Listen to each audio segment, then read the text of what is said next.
Hi, this is Matt from Alkaline Trio.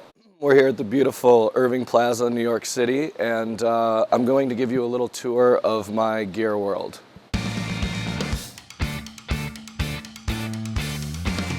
Well, when we were working in the studio with Jerry Finn a few years ago, every time we work with Jerry, I always seem to come out of the studio spending a great deal of money on amplifiers because we always use his stuff in the studio and it always sounds amazing. So the first time we worked with Jerry, he turned me on to the Deitzel or the diesel amplifiers, and I picked up this VH4, which is what we used on most of our Good Morning record and on Crimson. And when we went in to do Crimson, Jerry had just gotten one of these Bogner Shivas. So after Good Morning, I dropped whatever it was to get this Deitzel head, then more recently picked up the Bogner.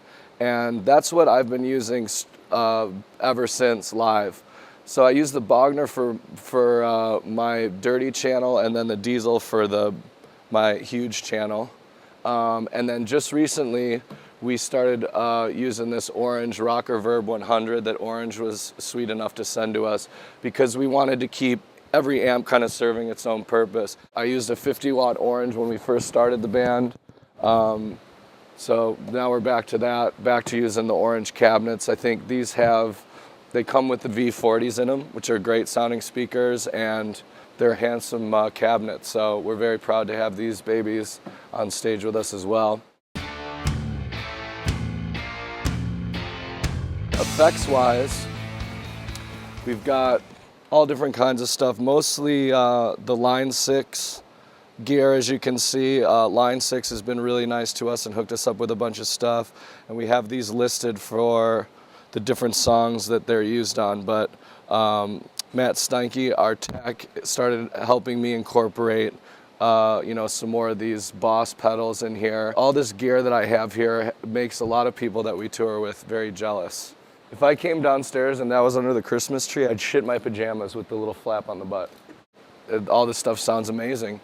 And then of course we have the Grim Reaper up here, the Angel of Death watching over me, keeping me safe every night.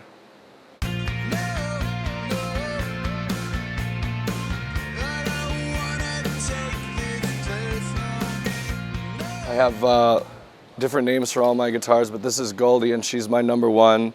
I've had her since about 2000. It's a 50s reissue of a gold top, Les Paul gold top.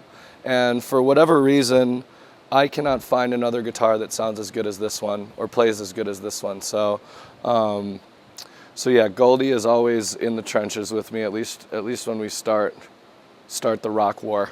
This is a 79 Gibson Silverburst that is actually turned kind of a green color, and there was a couple of years where they were making these guitars and didn't realize there was something wrong with the paint, where they were originally silver, and then after a certain amount of time, I guess the paint oxidizes and turns this green color. So there's a couple years where they didn't figure that out, and I guess it actually makes these guitars worth more money and a little bit more special, and I personally think it looks better. Not only did I have to pay for this guitar, I now have to pay my chiropractor and massage therapist endless amounts of money because this thing weighs more than I do, but it's worth it. It sounds amazing. And although it's not the first guitar I pick up when I play, it's definitely one of my favorites in my collection. So.